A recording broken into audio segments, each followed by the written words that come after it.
स्वागत है इस बुलेटिन में आपका। मैं हूं शीनम शर्मा। सबसे पहली खबर, पूर्वोत्तर के राज्यों की मॉनसून लगातार यहां पर राज्यों में बरस रहा है। सेवन सिस्टर के नाम से प्रसिद्ध मणिपुर, असम, मिजोरम, सिक्किम, त्रिपुरा, अरुणाचल प्रदेश, यहां पर भी जमकर बारिश हो रही है। आपके सामने 5 राज्यों की तस्वीरें हम आपको दिखाने जा रहे हैं, जहां पर आप देख सकते हैं किस तरह से मॉनसून ने दस्तक दे दी है और मूसलाधार बारिश देखने को मिली। ये नॉर्थ ईस्ट की तस्वीरें हम आपको दिखा रहे हैं। कहीं बारिश तो कहीं लैंडस्लाइड, इसके साथ डबल अटैक ने लोगों को मुसीबत में डाल दिया है। मिजोरम में जहां तेज बारिश और लैंडस्लाइड की वजह से कई घरों को नुकसान पहुंचा, कई जगह पर सड़कें टूट गई, वहीं सिक्किम का हाल भी जुदा नहीं है। वहीं लैंडस्लाइड की वजह से कई गांव का संपर्क एक दूसरे से कट गया है और साथ ही असम में भी नदियां उफान पर है। सड़कों ने तो मानो जल समाधि ले ली हो। मणिपुर में तो लोगों के घरों तक पानी घुस गया, जिसकी वजह से लोग अपने आशियाने छोड़ने के लिए मजबूर हैं।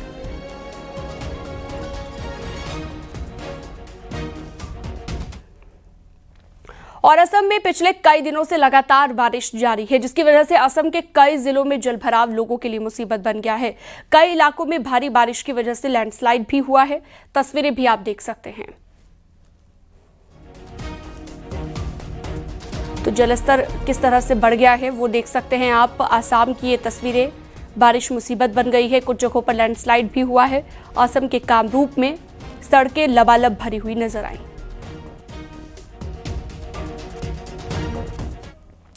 तो देश में मानसून आ चुका है। अब पूर्वोत्तर राज्यों में भी बादल जमकर बरस रहे हैं। आसाम से लेकर मणिपुर तक और दूसरे तमाम इलाकों में भारी बारिश हुई। कई जगहों पर लैंडस्लाइड भी हुआ, कई जगहों पर बाढ़ जैसे हालात देखे गए। आप भी देखिए।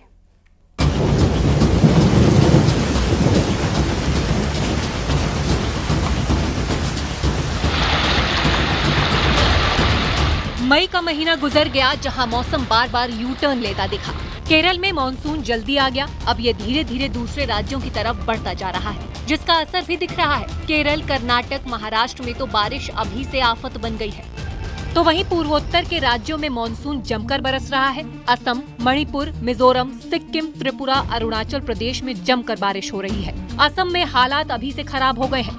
नदियां उफान मार रही हैं। कई जगहों पर तो सड़कों का नामो निशान ही नहीं दिख रहा है। रिहायशी इलाकों में पानी ने पांव जमा लिए हैं। 17 जिलों में बाढ़ के हालात बन गए हैं। राज्य में 78,000 से ज्यादा लोग प्रभावित हुए हैं। गुवाहाटी में जगह जगह जल भराव है। मणिपुर का भी यही हाल है। चेकान में 3 दिनों से लगातार भारी बारिश हो रही है, जिससे बाढ़ का संकट बढ़ने लगा है। सड़कें डूब चुकी है। घुटनों से ज्यादा पानी भरा हुआ है। रिहायशी इलाकों में पानी घुसपैठ कर चुका है, जिसकी वजह से लोग अपने आशियाने छोड़ने के लिए मजबूर हैं।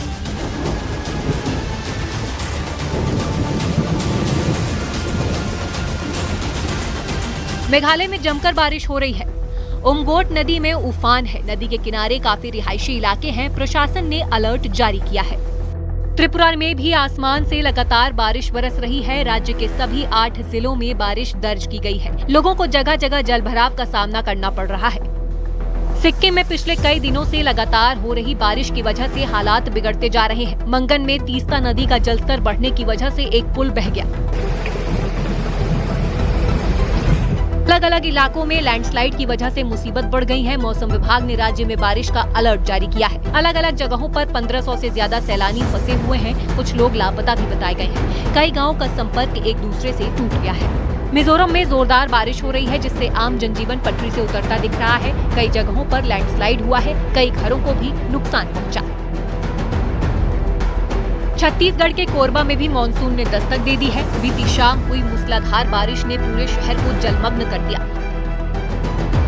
मध्य प्रदेश के बुरहानपुर में बारिश के बाद से नदी नाले उफान पर हैं। लोग जान जोखिम में डालकर नालों को पार कर सफर करने का मजबूर है। जम्मू कश्मीर में ऊंचाई वालों इलाकों में बर्फबारी हो रही है। इस बीच श्रीनगर लेह से दहशत भरने वाला वीडियो सामने आया, जिसमें बर्फीले तूफान की वजह से सड़क पूरी तरह बंद हो गई। हिमस्खलन का वीडियो जोजिला दर्रा का बताया गया है। गुरेज घाटी में जबरदस्त बर्फबारी हो रही है। हर तरफ बर्फ की सफेद चादर बिछी हुई है। बर्फ ने घरों को भी आगोश में ले लिया है। अब कुपवाड़ा की तस्वीर देखिए, जहां तक नजर जाएगी बस बर्फ ही दिखाई देगी। पीर की गली मुगल रोड में पूरी तरह सफेदी छाई हुई है। सड़कों पर बर्फ की परत चढ़ी है, जिससे गाड़ियों पर भी ब्रेक लग गया है। वहीं उत्तराखंड के विकास नगर में यमुना नदी पर नहाने गए 5 लड़के नदी का जलस्तर अचानक बढ़ने से फंस गए। यमुना नदी का जलस्तर अचानक बढ़ गया। पानी बढ़ने से 5 लड़के नदी के बीच टापू पर फंस गए। पुलिस और एसडीआरएफ की टीमों ने कड़ी मशक्कत के सभी का रेस्क्यू किया।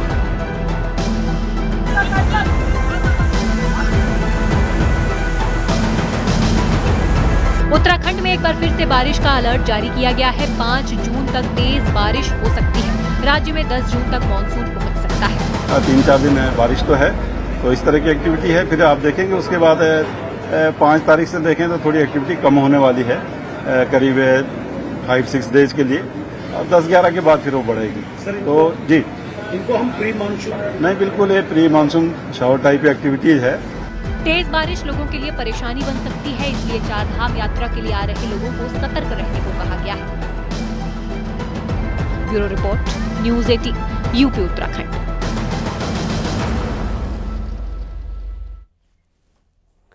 ललितपुर में एक बुजुर्ग ने आरोप लगाया है कि उसकी पत्नी गांव के एक शख्स के साथ भाग गई। अब वो पुलिस से इंसाफ की गुहार लगा रहा है।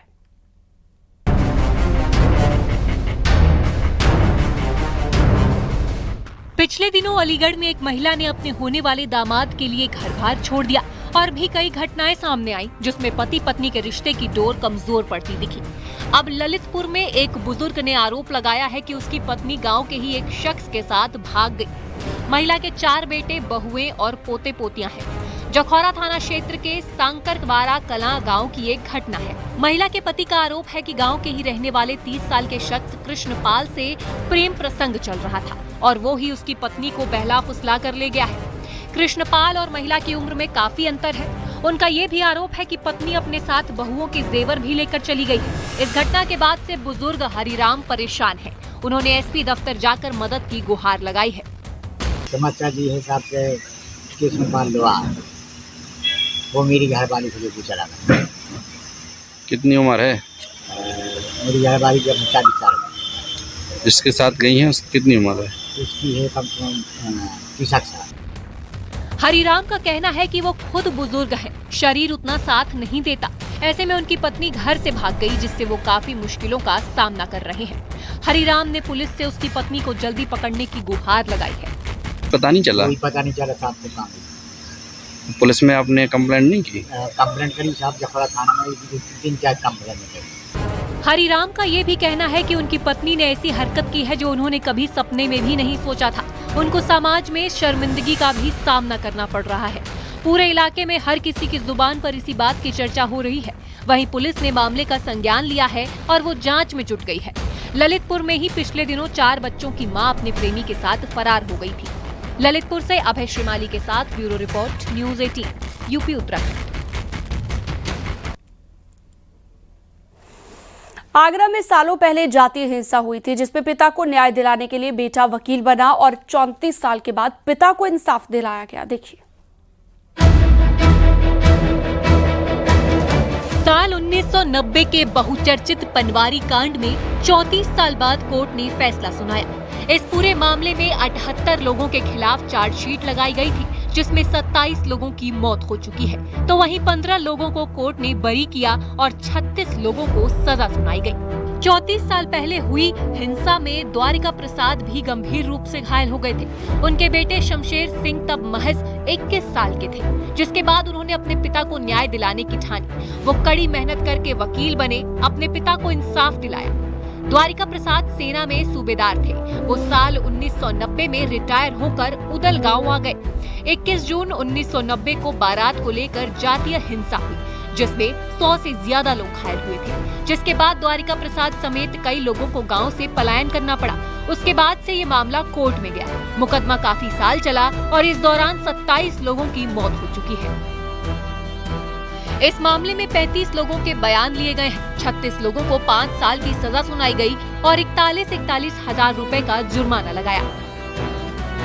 सेंट जॉन से बीए में एडमिशन लिया। वहाँ इसके बाद आगरा कॉलेज से लॉ करने के पश्चात में वकालत के पेशे में आया और मैंने कहा ये कि मेरे को खुद ही ये कि अपने पिताजी को न्याय दिलाना है और मैं उस लड़ाई को लड़ा। और मैंने जो पीड़ित जो मेरे गांव के जो चुड़ैल थे, मैं सारों को मतलब जो है कि अपना ही अपना मानते हुए कि साहब ये जो लड़ाई ये जो मेरे अपने हैं, ये मेरे अपनों को लिए मुझे न्याय दिलाना है, उसके लिए साहब मैंने ये लड़ाई लड़ी। वकील शमशेर सिंह का कहना है कि कानूनी लड़ाई लंबी चली, लेकिन उनके पिता को इंसाफ मिल गया। आगरा से शिव कुमार के साथ bureau report, news 18, UP Uttarakhand.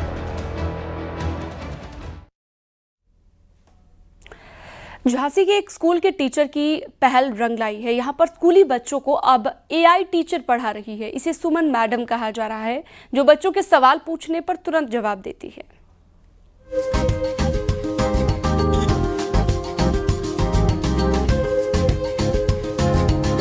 Uttar Pradesh के वर्तमान मुख्यमंत्री श्री योगी आदित्यनाथ हैं।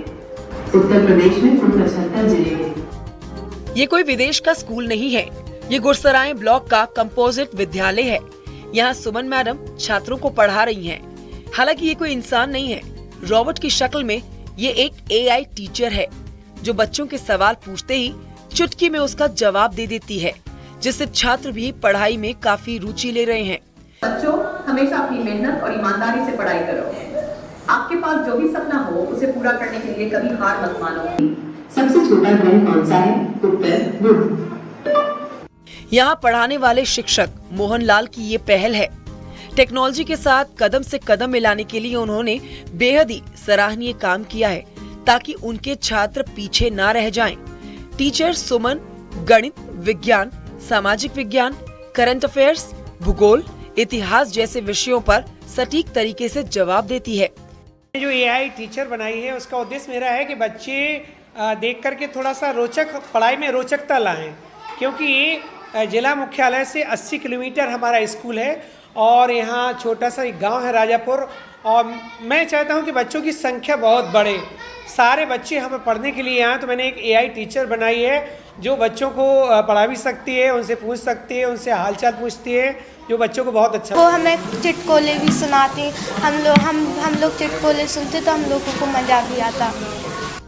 मोहनलाल अपने अनूठे प्रयोगों के लिए जाने जाते हैं।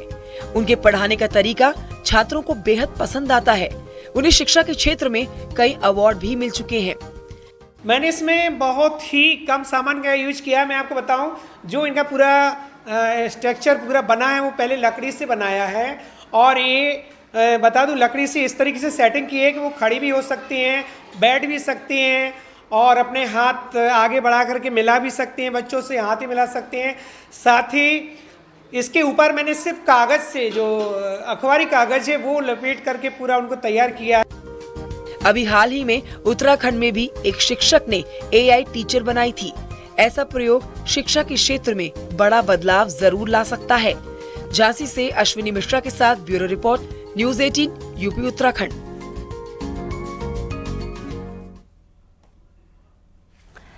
क्रिकेटर रिंकू सिंह और सांसद प्रिया सरोज की शादी की तारीख तय हो चुकी है। वाराणसी में नवंबर में शादी होगी, वहीं 8 जून को दोनों की सगाई होगी। देखिए,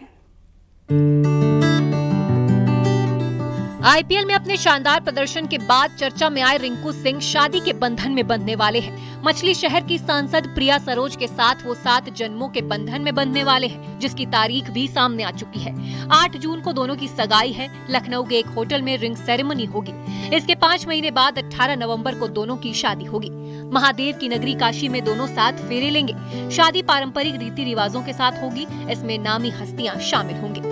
दोनों की शादी की बात प्रिया सरोज के पिता तूफानी सरोज ने की थी। अलीगढ़ में रिंकू के परिवार वालों से मुलाकात हुई थी। रिंकू का परिवार भी शादी के लिए राजी है।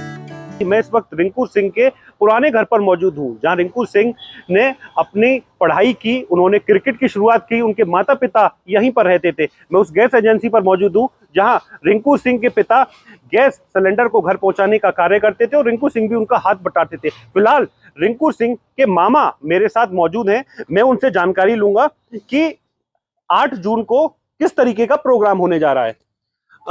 आपका नाम क्या है? प्रेमपाल सिंह।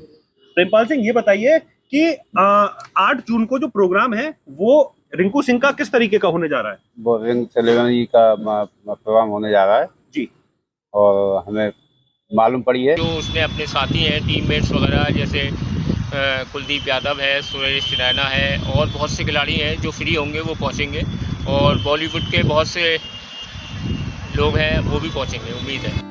प्रिया सरोज जौनपुर के मछली शहर की सांसद हैं, जहां वो राजनीतिक परिवार से आती हैं, तो वहीं रिंकू सिंह बेहद ही साधारण परिवार से आते हैं, लेकिन क्रिकेट की दुनिया में उन्होंने कड़ी मेहनत के बाद अपनी अलग पहचान बना ली है। कि आप लोग लंबे समय से मछली शहर में हैं, वोटिंग कर रहे हैं, चाचा आप भी देख रहे हैं, उनके पिता तूफानी सरोज भी है, लेकिन क्रिकेटर के साथ शादी तय हो गई थी पहले ही, जनवरी में खबरें आई थी मीडिया में। अब क्या कहेंगे? अब तो पक्की हो गई। हमें बहुत ही गर्वान महसूस हो रहा है कि हमारे शहर की एक बिटिया, एक दीदी जो हमारी लगती हैं, और हमारे रिंकू सिंह जो हमारे क्रिकेटर हैं, वो एक इंटरनेशनल प्लेयर हैं, जो शादी हो रही है एक दूसरे से, हमारे एक तरह से वो जीजा बन के आ रहे हैं। इससे बड़ा बात है। रिंकू सिंह आईपीएल में कोलकाता नाइट राइडर के लिए खेलते हैं। केकेआर ने उन्हें 13 करोड़ रुपए में रिटेन किया है। रिंकू सिंह को पहली बार साल 2023 से अपने प्रदर्शन ने उन्होंने सबका ध्यान खींचा। इसके बाद रिंकू ने पीछे मुड़कर नहीं देखा। भारत की वनडे और T20 टीम में भी वो चुने गए। Bureau report, news 18। चमोली विश्व प्रसिद्ध फूलों की घाटी रविवार को सैलानियों के लिए खोल दी गई है। पहले ही दिन फूलों की घाटी के दीदार करने के लिए सैलानियों की काफी भीड़ देखी गई। इस दौरान वन विभाग में सैलानियों का फूलों की घाटी के मुख्य गेट पर स्वागत भी किया गया। जून महीने में 62 सैलानियों ने अभी तक रजिस्ट्रेशन करवाया है। विश्व प्रसिद्ध फूलों की घाटी, जहां 300 से ज्यादा देसी विदेशी फूल खिलते हैं, और इस घाटी का दीदार करने के लिए हजारों की संख्या में जून से लेकर अक्टूबर तक सैलानी पहुंचते हैं।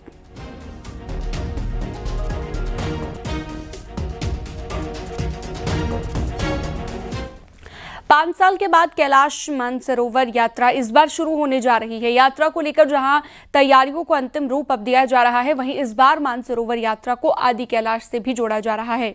और यात्रा के इतिहास में ये पहला मौका होगा जब यात्री बड़े कैलाश के साथ छोटे कैलाश के भी दर्शन कर पाएंगे।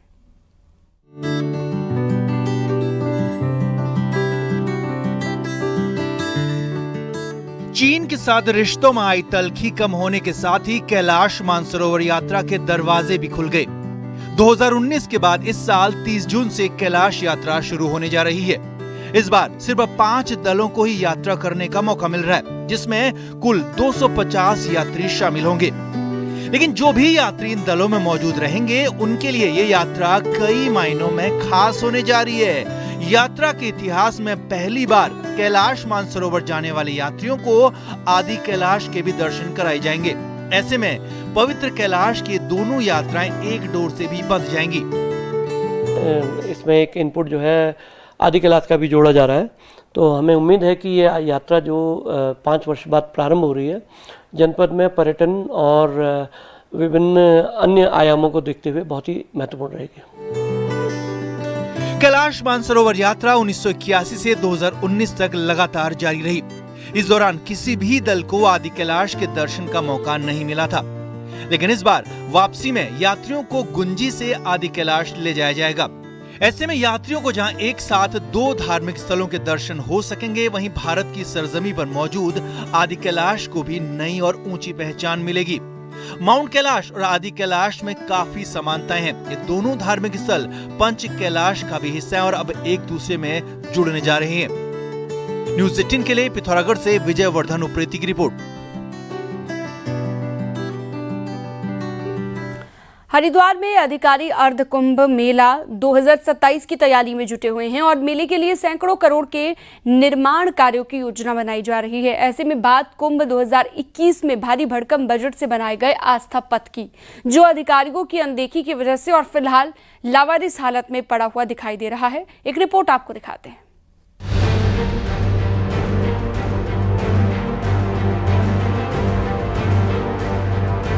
2021 में हरिद्वार में हुए कुंभ मेले में करोड़ों की लागत से कई स्थायी निर्माण कार्य कराए गए थे, जिनमें 20 करोड़ की लागत से आस्था पथ भी बनाया गया था। नीलधारा के किनारे करीब 1 किलोमीटर लंबे आस्था पथ में लोगों के टहलने के लिए सुंदर ट्रैक, सत्संग भवन, मेडिटेशन पॉइंट, सुबह शाम धार्मिक संगीत बजने वाला साउंड सिस्टम और तमाम तरह की सुविधा थी। लेकिन कुंभ खत्म होते ही आस्था पर की किसी ने सुध नहीं ली और आज आलम ये है कि ये भव्य निर्माण पूरी तरह से खस्ता हाल है और अब ये असामाजिक तत्वों का डेरा बन गया है। वो एक तरह से बेआस्था हो गया, लावारिस पड़ा हुआ है और वहाँ पर तमाम नशेड़ी भंगेड़ी इनका अड्डा बन गया है। तो ये जो जनता की गाड़ी कमाई है उसका कोई लाभ ना तो तीर्थयात्रियों को मिल रहा है ना लोकल लोगों को मिल रहा है। सिंचाई विभाग ने 2021 में आस्था पथ का निर्माण कराया था और योजना थी कि कुंभ के बाद इसको HRDA को सौंप दिया जाएगा। सिंचाई विभाग के अधिकारियों का दावा है कि विभागों के बीच बातचीत भी हुई, हालांकि इसका नतीजा कुछ नहीं निकला।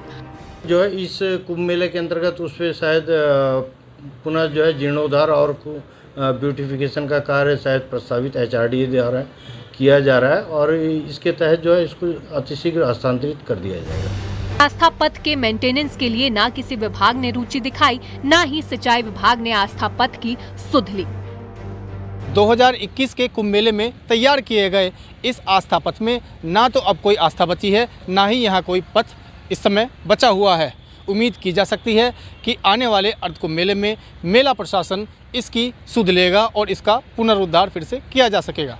न्यूज़ 18 पुलकेश शुक्ला, हरिद्वार।